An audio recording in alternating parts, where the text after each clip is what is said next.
नमस्कार। हिंदी साहित्य की आज की कक्षा में हम कवि विद्यापति के जीवन के संबंध में जानकारी प्राप्त करेंगे। हिंदी साहित्य में विद्यापति जी का जो स्थान है वह अप्रतिम है और महत्व की दृष्टि से यदि देखें तो वे हिंदी के प्रथम गीतकार हैं। इन्होंने राधा और कृष्ण को लेकर सुंदर प्रेम गीतों की रचना की है। विद्यापति को मैथिली कोकिल कहा जाता है। वे आसाम, बंगाल, उड़ीसा और पटना में भी प्रसिद्ध रहे। विद्यापति शेर थे, परंतु 14वीं-15वीं शताब्दी में राधा कृष्ण के प्रेम की जैसी अवधारणा उन्होंने अपने कृतित्व में की है, उससे वे कृष्ण भक्ति शाखा के कवि कहलाए।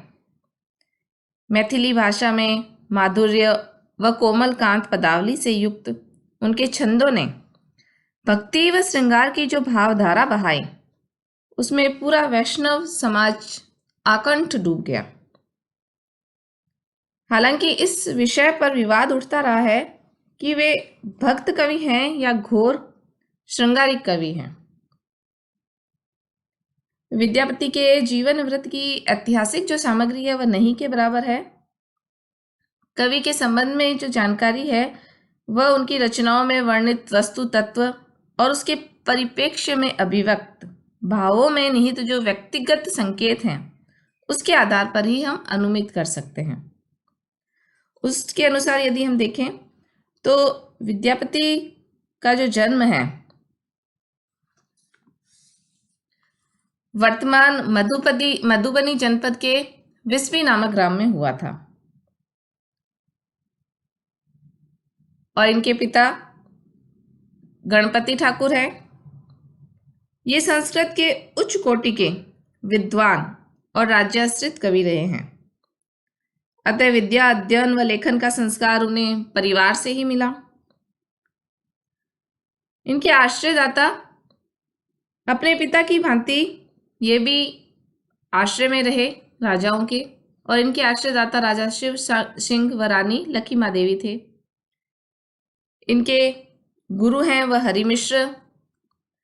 जन्म के संबंध में स्पष्ट रूप से कुछ नहीं कहा जा सकता। बहुत सारे विद्वान इनके जन्म के लिए अलग अलग जो ईस्वी सन है उनकी बात करते हैं। नगेंद्रनाथ गुप्त इनका जन्म संवत 1360 ईस्वी मानते हैं। ब्रजनंदन सहाय श्री राम वृक्ष वैनीपुरी सुभद्र झा के अनुसार 1350 ईस्वी और डॉक्टर विमान बिहारी मजूमदार 1380 के आसपास इनका जन्म मानते हैं।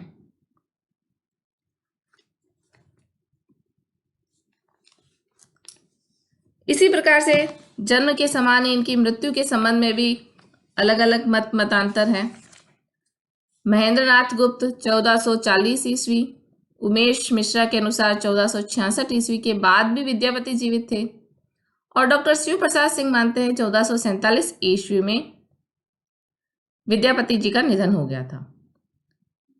इनकी मृत्यु के संबंध में यह पद आज भी जन समुदाय में प्रचलित है। विद्यापति आयु अवसान कार्तिक धवल त्रयोदशी जान। तो इस पद के अनुसार कार्तिक मास की शुक्ल पक्ष की त्रयोदशी को इनका निधन माना जा सकता है। इनकी मृत्यु के संबंध में एक कथा भी प्रचलित है लोगों में कि महाकवि विद्यापति जब काफी आयु के अवस्था के हो गए और रुग्ण रहने लगे तो अपने पुत्रों और परिजनों को बुलाकर यह आदेश दिया कि मैं इस शरीर का त्याग करना चाहता हूं और मेरी इच्छा है कि मैं गंगा के किनारे गंगा जल को स्पर्श करता हुआ अपने जीवन की अंतिम श्वास लूं। अतः आप लोग मुझे गंगा लाभ कराने की तैयारी में लग जाए। परिवार के लोगों ने महाकवि की आज्ञा का पालन किया और 4 कहोरियों को बुलाकर महाकवि के जीर्ण शरीर को पालकी में सुलाकर सिमरिया घाट गंगा लाभ कराने के लिए चल पड़े। रात भर चलते चलते जब सूर्योदय हुआ तो विद्यापति ने पूछा कि और कितनी दूर है गंगा। कहोरियों ने जवाब दिया कि करीब 1.25 कोस। इस पर विद्यापति जी पूर्ण आत्मविश्वास के साथ कहते हैं कि मेरी पालकी को यहीं रोक दो, गंगा यहीं आएगी। कहरिए जो कहते हैं वो कहते हैं कि ऐसा संभव नहीं है, यहाँ से 1.25 कोस की दूरी पर बह रही है गंगा, वह यहाँ कैसे आ सकती है।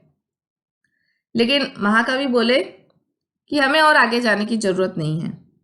अगर एक बेटा जीवन के अंतिम क्षण में अपने जीर्ण शरीर को लेकर अपनी माँ से मिलने के लिए इतनी दूर आ सकता है, तो क्या गंगा माँ 1.25 कोस भी अपने बेटे से मिलने नहीं आ सकती?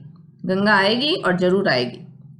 इतना कहकर महाकवि ध्यान मुद्रा में बैठ गए और 15-20 मिनट के अंदर गंगा अपनी उफनती धारा के प्रवाह के साथ वहां पहुंच गई।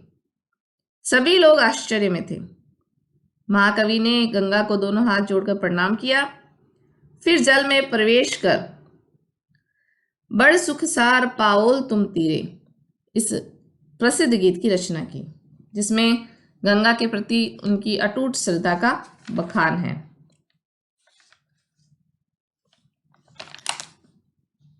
इस प्रकार से विद्यापति के जो गीत हैं वह जन साधारण के मुख पर भी प्रचलित है, और यही कारण है कि इनके संबंध में कई किंवदंतियां, कई कथाएं भी लोगों में प्रचलित है।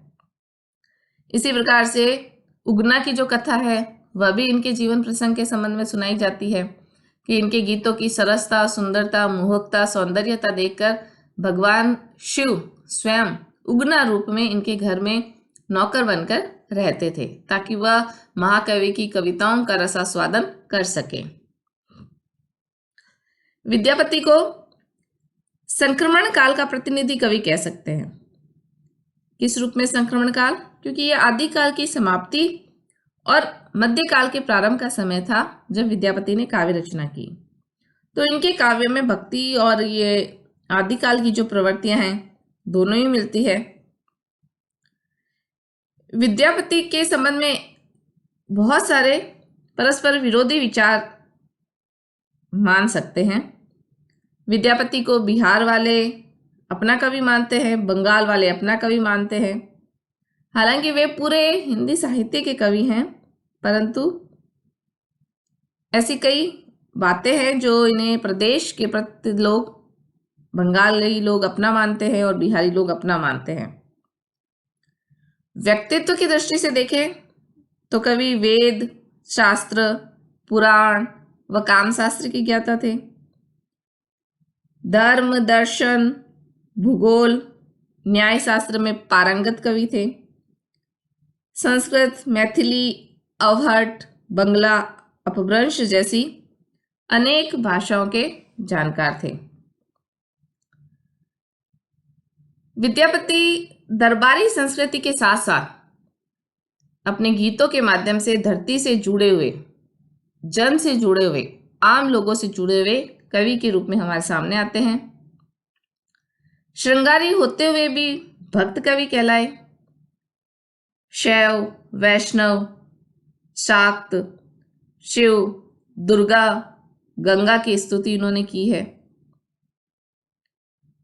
फिर भी धर्म से निरपेक्ष होकर उन्होंने काव्यों की रचना की है। ऐसे महान कवि, महाकवि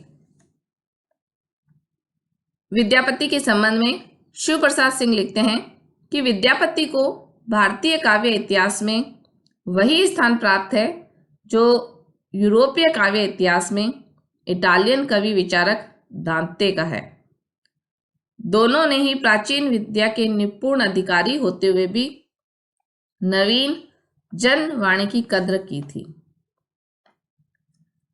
अब हम कवि के जो इनका कृतित्व है, जो इन्होंने रचनाएं लिखी है, उनके संबंध में जानकारी प्राप्त करेंगे। विद्यापति ने संस्कृत, अपभ्रंश, अवहट भाषा या आरंभिक मैथिली सभी में लिखा। उनकी शास्त्रीय अथवा स्तुतिपरक रचनाएं संस्कृत में भी लिखी हुई प्राप्त होती हैं। उस काल में संस्कृत एक सीमित वर्ग, केवल शिष्ट जनों की भाषा रह गई थी। विद्यापति ने संस्कृत को बुद्धजन यानी इंटेलेक्चुअल लोगों की भाषा कहा। उन्होंने कहा, सक्य वाणी बहुजन भावई, पावई रस को मम न पावई, देसिल बैना सब जन मीठा। और इसीलिए उन्होंने देसिल वाणी में अपनी कविताओं की रचना की। देसी भाषा सभी के लिए मीठी है, इसलिए उसी के समान अवहट में लिख रहा हूं। स्पष्ट है कि इस कथन से स्पष्ट है कि देश भाषा के प्रति उनके मन में परम प्रेम और आदर था। वे एक सशक्त कवि होने के साथ साथ एक निर्भय मनुष्य भी थे। अवहट में लिखते विद्यापति की जब पंडितों ने अवमानना की, अपमान किया, तो 2 टूक शब्दों में उन्होंने सबको पानी पानी कर दिया। उन्होंने लिखा, बाल चंद विजावई भाषा, इन्हीं लगी लगई दुजन हासा, ओ परमेश्वर हर सिर सोहे, ई मिचई नायर मनु मोहे। अर्थात बालचंद्र और विद्यापति की भाषा को दुर्जनों की हंसी कोई क्षति नहीं पहुंचा सकती। बालचंद्र परमेश्वर शिव के सिर पर सुशोभित होता है। विद्यापति की भाषा निसंदेह नागरों का मन मोहती है। विद्यापति की प्राय 10 रचनाएं प्राप्त होती है। इसमें से कुछ के नाम इसमें से जो रचनाएं में क्या अभिव्यक्त किया गया है उसके बारे में संक्षिप्त में हम जानकारी लेंगे। सबसे पहले हम देखते हैं कीर्ति लता। यह रचना कीर्ति सिंह के शासनकाल में उनके द्वारा छिन गए राज्य की पुनः प्राप्ति के प्रयासों को दृष्टि में रखकर लिखी गई है। कीर्ति पताका यह रचना कीर्ति सिंह के प्रेम प्रसंगों पर आधारित है। भू परिक्रमा भौगोलिक ज्ञान संबंधी रचना जो शिव सिंह की आज्ञा से ही लिखी गई है। पुरुष परीक्षा दंड नीति विषय ग्रंथ है। लिखनावली पत्र लेखन कला से संबंधित ग्रंथ जिसे कवि ने पुरादित्य के शासनकाल में राजबनोली में लिखा। शिव सर्वस्व सार शैव सिद्धांत विषयक ये ग्रंथ है जिसे रानी विश्वास देवी की आज्ञा से लिखा गया था। गंगा काव्यावली यह ग्रंथ रानी विश्वास देवी की आज्ञा से लिखा गया था। विभाग सार राजा नरसिंह की आज्ञा से यह पुस्तक लिखी गई। दान वाक्यावली राजा धीर गति के संरक्षण एवं आज्ञा से रचित पुस्तक है। दुर्गा भक्ति तरंगिनी यह भी धीर सिंह की आज्ञा से लिखी गई थी।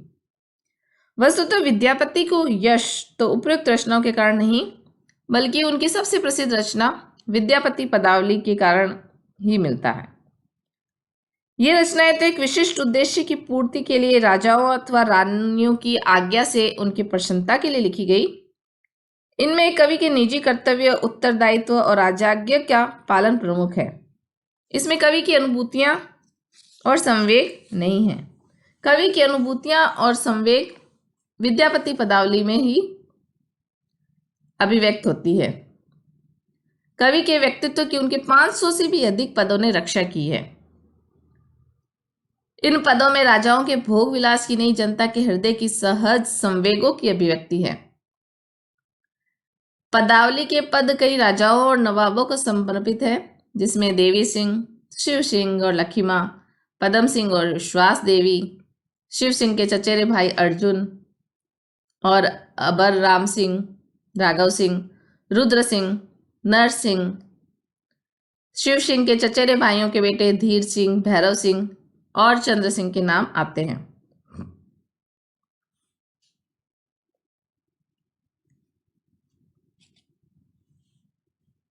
विद्यापति की पदावली की रचना ने कवि विद्यापति की कीर्ति को अक्षुण्ण रखा। विद्यापति अमर हैं एक गीतकार के रूप में जिन्होंने उन्मादक लय और अभूतपूर्व सौंदर्य से अभिभूत गीतों की रचना के लिए स्थानीय बोली को चुना और भारतीय काव्य में नए परिप्रेक्ष्य का उद्घाटन किया। ये उनकी प्रतिभा की खूबी थी कि उन्होंने युग की नब्ज को ठीक ठीक पकड़ा और एक नई प्रकृति की कविता की बुनियाद ऐसी मजबूत मिट्टी पर रखी जो भविष्य की शताब्दियों के कवियों के अनुकरण और अनुसरण के लिए एक परंपरा बन गई।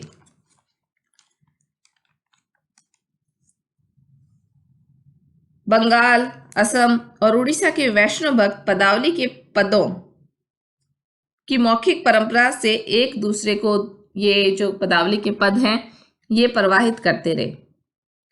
कवि कोकिल की कोमलकांत पदावली व्यक्तिकता, भावात्मकता, संक्षिप्तता, भाव अभिव्यक्तिगत स्वाभाविकता और भाषा की सुकुमारता व सरलता का अद्भुत निदर्शन हमें विद्यापति पदावली में मिलता है। अयोध्या सिंह उपाध्याय ने उनके काव्य की प्रशंसा करते हुए लिखा, गीत गोविंद के रचनाकार जयदेव की मधुर पदावली को पढ़कर जैसा होता है वैसा ही विद्यापति की पदावली पढ़कर अपनी कोकिल कंठता के कारण ही उन्हें मैथिली कोकिल कहा जाता है।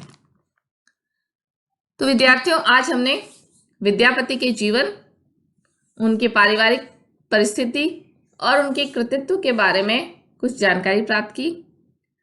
आगे की कक्षा में हम विद्यापति के काव्य सौंदर्य के संदर्भ में जानकारी प्राप्त करेंगे। धन्यवाद।